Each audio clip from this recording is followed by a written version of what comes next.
Have you ever stepped in front of a runaway train just to feel alive again? Not likely, but this is what José González considers in Far Away, the song that is heard as John Marston enters Mexico for the first time in Red Dead Redemption.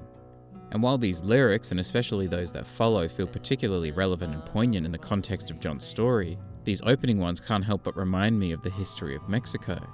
Like the story of Abraham González Casavantes, the governor of the state of Chihuahua.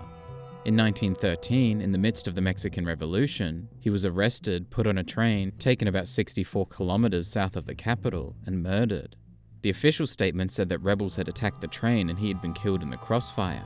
Some reported that he had been pushed between the moving train cars, and others reported that his body had been placed on the track and run over by the train. This is one of many such stories from the Mexican Revolution, a tumultuous era in the country's history that John Marston finds himself in the middle of. I'd like to learn a few more, so let's take a look at the real history of Red Dead Redemption.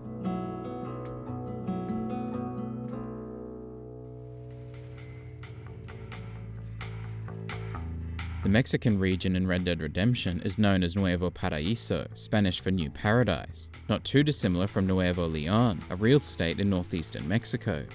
The region seems to be inspired by several different locations. For example, in the east, Diez Coronas, or 10 Crowns, has elements of the canyons of Sierra del Carmen in the Mexican state of Coahuila, though it also partly resembles Monument Valley along the US states of Utah and Arizona, or perhaps the Colorado Plateau. In the center, Perdido, or Lost, has elements of the Chihuahuan Desert, which runs through several Mexican and American states, as well as some other desert regions in the southwestern US, like the Canyonlands National Park in Utah and the Colorado Desert in California and Baja California. Similarly, in the west, Punta Orgullo, or Pride Point, bears a resemblance to the wider Sonoran Desert in northwestern Mexico and the southwestern US.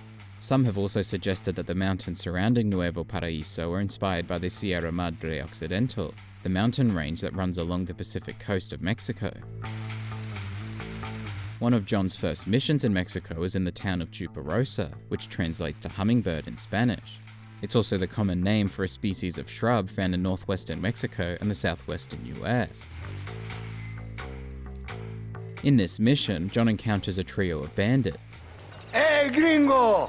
There are lots of different stories about the origin of the word gringo that date it to around the mid-1800s, like that it came from American troops singing Green Grows in several songs, or from Mexicans yelling Green Go Home or Green Coats to American soldiers wearing green, or that it came from the St. Patrick's Battalion, who fought alongside the Mexicans, saying Erin Go Bra, or Ireland Forever. Truthfully though, it most likely comes from Griego, meaning Greek, Greek being a reference to general incomprehensibility, as in the English phrase, it's all Greek to me. It generally referred to any kind of foreigners when it was apparently first recorded in 1787, though it later referred more specifically to white people from the US, as is the case in the game. If you excuse me? Hold it, gringo. I think you're forgetting something. A little taxation! These men are bandits, not government officials, but it's true that some political officials enrich themselves through extortion, directing arbitrary taxes and fines at any and all sectors of the population. They were also threatened with deportation to the Yucatan Peninsula, to be faced with slave-like plantation conditions. After John kills the bandits, he is admonished by a witness. Very good indeed, sir. What a great way to improve border relations. The relationship between Mexico and the United States obviously has a long history. It was understandably shaky after the Mexican-American War in the late 1840s, though roughly 2 decades later, after the US Civil War had ended, the US supported the Mexican Republic during the Second French Intervention. Tensions remained somewhat high early in the regime of Mexican President Porfirio Diaz, though the US officially recognized his government in 1878, and he met US President William Howard Taft in a historic meeting in 1909. During the revolution itself, the US seemingly flip-flopped, supporting each successive victorious faction before expressing its apparent support for the next one. One year, the Taft administration offered sympathy to one revolutionary leader. The next year, they helped to topple them. The man admonishing John, of course, is Landon Ricketts. Not a name that means much anymore. Means a little. You were famous when I was a boy. Yeah, killing men's a strange kind of fame. Ricketts could be based on smaller parts of several famous gunslingers, or none at all. One possible inspiration is Wyatt Earp. Both were known for their involvement in shootouts, Earp in the gunfight at the OK Corral, Ricketts in the 1899 Blackwater Massacre, according to one newspaper. Both were said to have been working on autobiographies that went unpublished in their lifetimes. Earp's was published in 1931, 2 years after his death. Earp also often lived in the southern US and at some point did business in Mexico, where Ricketts, of course, lives during the game. As far as his appearance goes, Ricketts could be based on any number of people as well, from fictional characters like Frank Tolby, played by Lee Van Cleef in the 1967 film Day of Anger, or real people like the folk hero Wild Bill Hickok. Ricketts tells John about recent events in Mexico. Now there's another local guy running around promising the peasants their freedom. Just like the last 2 or 3. Mexico had several revolutions over the preceding century, the largest being the Mexican War of Independence in the 1810s, which resulted in Mexico's independence from the Spanish Empire, and the Texas Revolution in the mid-1830s, which led to the Republic of Texas declaring independence from the Republic of Mexico about a decade before being admitted as the 28th US state. The current revolution at the time of the game, generally known as the Mexican Revolution, started in earnest in late 1910, in an attempt to oust the government, led by Porfirio Diaz, from power.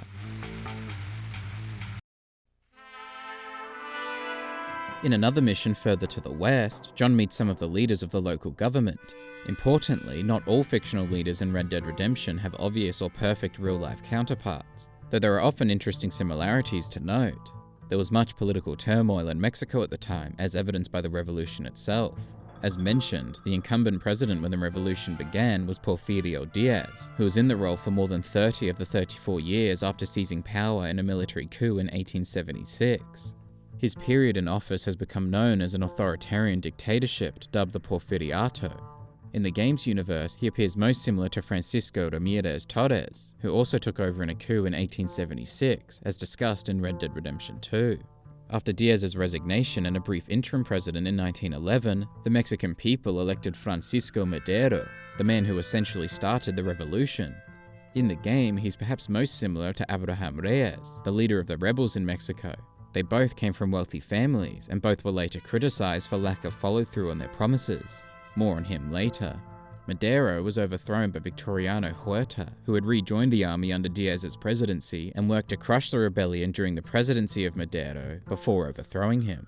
This seems somewhat similar to the incumbent president in Red Dead Redemption, Ignacio Sanchez, a general who usurped the presidency from his brother about a year earlier. Huerta was president for about 17 months before being forced to resign. He went into exile, began speaking to Germans during World War I, and was arrested in the US and died in custody.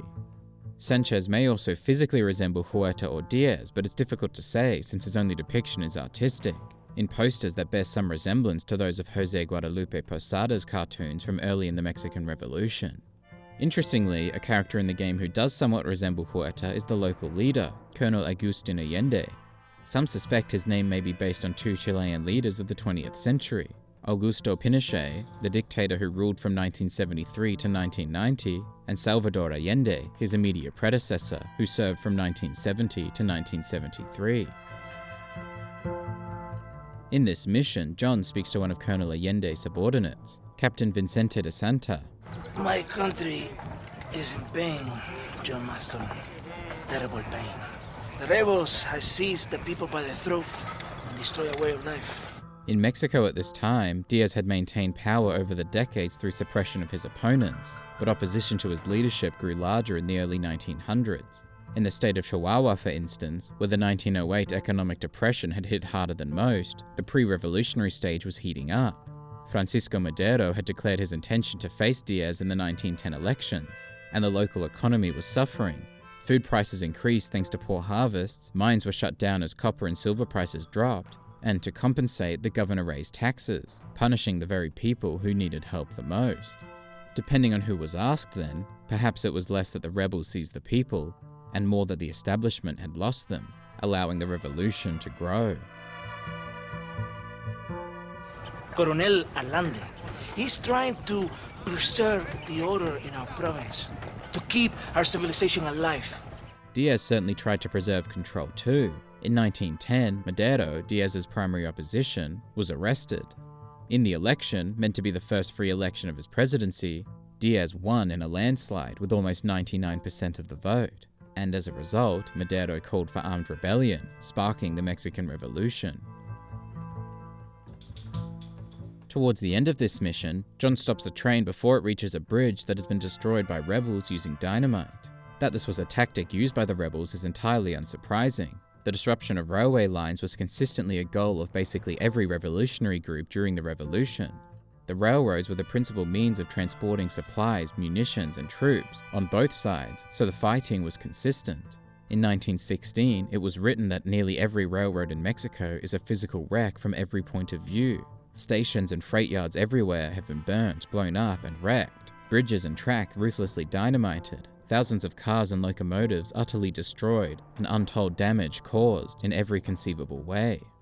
Bridges and telegraph lines, usually unguarded, were specifically targeted. On one day in March 1911, 13 bridges and several telegraph lines were destroyed, from Chihuahua in the north to Morelos further south. The repair trains sent to fix them were also attacked. This kind of activity continued all throughout the revolution, likely not helped by railroad strikes around the time too. Speaking of trains and dynamite, sometimes they were combined in other ways as well. During a battle in March 1912, a rebel group in Chihuahua loaded a locomotive with dynamite and sent it towards the Federales, killing about 60 to 80 men. This tactic was seen as one of the revolution's innovations, and later became known as the Loco Loco, crazy locomotive, or Máquina Loca, crazy machine. Back in Chuparosa, John meets again with Landon Ricketts before the two of them travel to Casa Madrugada, Spanish for Dawn House, or colloquially House of the Rising Sun, before heading to El Matadero, or the Slaughterhouse. The reason they travel there is to save a young woman named Luisa. She's a good woman, a teacher. The revolution was an interesting time in Mexican history for education. As one scholar put it, among the numerous failures of the Porfirio Diaz government was the lack of education in rural Mexico. In the first decade of the 19th century, there were very few rural schools. Around 80% of the Mexican population was illiterate, and more than 3/4 of children were not enrolled in schools. Any educational efforts were confined to urban areas, especially the capital. Some statistics show that public and private elementary school enrollment doubled from 1874 to 1907, but the expansion of facilities was in line with population growth, and education was still largely confined to cities and avoidant of the lower class. In the 1910s, as one scholar wrote, shifting political conditions engulfed one educational program after another. Plans to establish 5,000 elementary schools were scrapped when the Federal Department of Public Education was abolished in the Constitution of 1917. The responsibility fell to local administrations. The 1920s at least saw some improvements. By 1929, there were 1.6 million students enrolled in rural schools alone, of which there were more than 12,000. The federal education budget increased from less than 10,000 pesos in 1906 to more than 7 million in 1929. That Luisa wants to be a part of that change seems unsurprising. John and Ricketts find Luisa locked in a cell within a cave. President Diaz was also known for locking up political prisoners, including, of course, his political opponent, Francisco Madero. While it's not quite a cave, he was known for imprisoning people at San Juan de Ulua, a concrete complex with prison cells, some far too small, located under the sea. Housing hundreds of men, it was apparently once known as the private prison of Diaz. The next mission for the army is called the Demon Drink. This is a nickname generally applied to alcohol, likely originating from the temperance movement, when alcohol was considered demonic. In this case, it's likely a reference to the fire bottles, which would certainly be demonic to drink, though often were filled with alcohol themselves. In this mission, John finally meets Colonel Allende, who has some interesting medals on his uniform. They actually appear somewhat similar to some American and British military decorations, like the Cardenas Medal and Navy Distinguished Service Medal issued by the United States, and the New Zealand War Medal issued by the United Kingdom. The medal bar indicates individual bestowment, so Allende received the first medal once and the second medal 3 times. One medal in real life, the Queen South Africa Medal, had 26 bars issued, the maximum to any one individual being 9. Real Mexican medals appear to be more like crosses, not totally unlike those worn by Alberto Fusar in Red Dead Redemption 2. The faces on Allende's medals are especially reminiscent of the British medals that depict the current monarch, which would have been George V at the time of the game, though it had been Edward VII fairly recently and for the decade prior. While most American medals appear to have imagery on them, some have faces, which have led to a few examples of men who were eligible to have medals with their own faces, like William T. Sampson and the Sampson Medal, John J. Pershing with the Army of Occupation of Germany Medal, Richard E. Byrd with the 2 Byrd Antarctic Expedition Medals, and George Dewey and the Dewey Medal, though he intentionally wore it with the reverse facing outwards. En route to their destination, John and DeSanta have a combative conversation. I have seen the pictures of your country in the newspapers. Men preening and decorating themselves like women. It's an interesting time to say something like this considering the recent presidents of the United States. For the first decade of the century, it was Theodore Roosevelt, known for his desire for maximum publicity.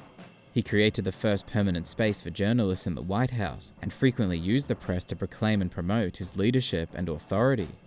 This was in stark contrast to William Howard Taft, the incumbent during the game's time period. He did not follow Roosevelt's view of managing the press to garner public support, and instead essentially rejected the thought of managing them completely.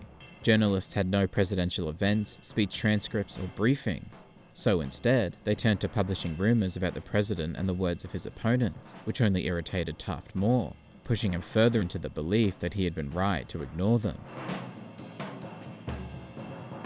John and DeSanta's destination is Tesoro Azul, Spanish for Blue Treasure, a small ghost town, formerly a mining town for turquoise. There are, of course, several ghost towns in Mexico, not unlike elsewhere in the world.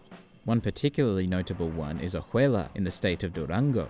It was also a mining settlement discovered by Spanish prospectors in 1598, and was actively mined for 350 years, struggling a little during the Revolution, before it came to the attention of mineralogists in 1927. It became even more popular, but decades later was gradually abandoned as the mineral reserves were exhausted. While Tesoro Azul had turquoise though, Ojuela had 117 mineral species. Towards the end of this mission, following the army's orders, John burned several rebel buildings. This did of course also happen during the Revolution. A particularly notable example is in the state of Morelos, where a leading revolutionary figure was Emiliano Zapata. During the interim presidency after Diaz's resignation, General Victoriano Huerta was sent to Morelos to suppress the revolutionaries, attacking residents and burning down towns thought to have offered refuge to the rebels. This tactic was also used on the other side of the revolution, like in 1911, when Zapata's forces were said to have pillaged and burned as they went along, occupying several cities in Morelos. In this mission, John meets Captain Espinosa. Espinosa, with an S, is the name of a municipality in Minas Gerais in Brazil. Espinosa, with a Z, while less popular, is still a fairly common name, especially in South America. Elsewhere, John agrees to help Luisa in a mission called My Sister's Keeper, a reference to Genesis 4:9. And Jehovah said to Cain, "Where is thy brother?" And he said, "I know not. Am I my brother's keeper?" John quickly learns that Luisa is in love with the rebel leader Abraham Reyes. Interestingly, some have compared this relationship to Catherine Ann Porter's short story Flowering Judas, first published in 1930, in which a young woman named Laura falls in love with a vain and superficial revolutionary. Luisa tells John that she's sending her family away for protection. And you? Don't worry about me, Mr. Marston. I'm living in history. I'm not afraid to die. She certainly wouldn't have been the only one. Several women fought during the Mexican Revolution, often given the name soldadera. Many dressed as men and used pseudonyms, some as disguises, and some, it seems, to reflect their true identities. There was Esperanza Echeverria, who dressed in men's clothes and escorted Francisco Madero to several events. Petra Herrera, who went by Pedro, who joined the League of rebel Pancho Villa. Emilio Robes Sevilla, who then lived openly as a man for the rest of his life, and Maria Quinteras de Meras, who fought under Pancho Villa in over 10 battles from 1910 to 1913, apparently so skilled that some thought she had supernatural powers, though she refused payment for her participation. There were many others too, on both sides of the revolution. In the country as a whole, women did not gain the right to citizenship until 1937 and the right to vote until 1953, but there were some modest advancements around this time. As male mortality rate rose, women sought employment and were able to do so in some jobs like teaching and welfare. They began to enter government too, first hired around the 1890s, and the 7% female government employees in 1900 increased to 13% by 1910. While the number of teachers increased around this time, though, the working conditions did the opposite, especially for women working as low-paid primary school teacher aides. Luisa asks for John's help to escort her sister. Can you take my sister to the docks? We are sending her to work for a kind man in the Yucatan. Yucatan is the name of a peninsula in southeast Mexico, and partly its neighboring Belize and Guatemala, as well as the name of the Mexican state that houses it. It's been said that the Mexican Revolution did not reach Yucatan until 1915, so it's perhaps a logical place to send someone away from the fighting. Part of its delay may have been related to its reliance on the henequen industry, henequen being a plant used as a textile in a variety of products. It may also have been due to Yucatan's relative isolation from the rest of Mexico, not to mention the slow but ongoing caste war with the indigenous Maya people.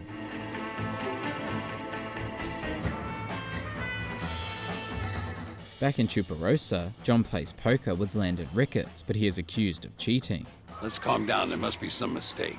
There's no mistake. Your Yankee friend here is a fucking cheat. Easy there, Germany. Calm yourself down.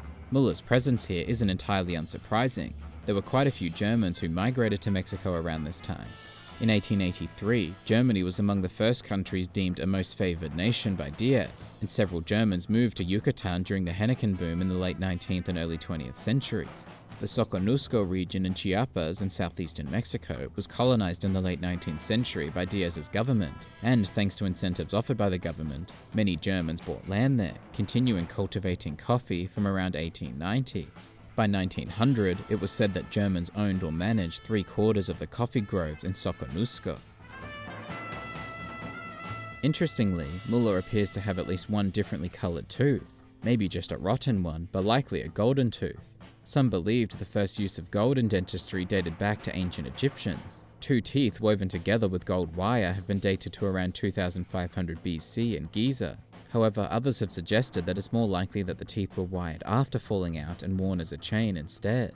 It's true that gold dental appliances have existed for some time though, including in the Etruscan civilization around the 7th century BC and by Filipinos around 1300 AD. Similarly, Mayans drilled holes in their teeth to implant jade. Interestingly, there's a German character in Red Dead Redemption 2 with the same first name as Muller, Andreas, whose family is in the gold mining business, though he appears a little less foul-mouthed than Muller. You fucking looked in my fucking cards, you fucking cheat. Like a 5-year-old who just learned what it means. This word wasn't used particularly often at the time. It was identified as morally wrong and came to be associated with the uneducated or morally sketchy. People who would violate linguistic decency, it was thought, would not hesitate to commit any sort of outrage against moral decency. It was excluded from the original Oxford English Dictionary in 1888, though the similar word bloody was included, described as now constantly in the mouths of the lower classes, but by respectable people considered a horrid word. It was at least a little more frequent by that time than it had been in the years prior, and obviously only grew in popularity. Among the British in World War I, for example, its adjective form, not unlike bloody, meant nothing except a warning that a noun is coming. Around this time, and especially in the Second World War, it was used in a popular variation of the song Bless 'Em All. Muller continues accusing John before threatening him. There must be a name for this. An impasse, sir. An impasse. This word is well known figuratively, meaning a dead end or deadlock. Literally, it also means an actual dead end, a blind alley or cul-de-sac.